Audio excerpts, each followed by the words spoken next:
Dagangan pria tersebut sepi pembeli karena hujan deras mengguyur Pekalongan.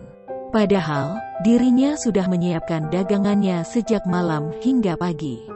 Hal itu diketahui dari unggahan akun TikTok @jsx_official, Selasa tanggal 13 April tahun 2021.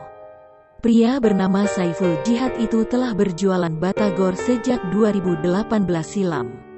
Tak hanya batagor, Saiful juga menjual sempol setiap harinya.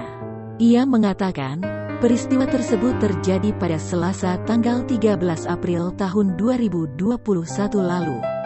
Saiful biasanya berjualan batagor di depan kantor Kecamatan Kajen, Kabupaten Pekalongan.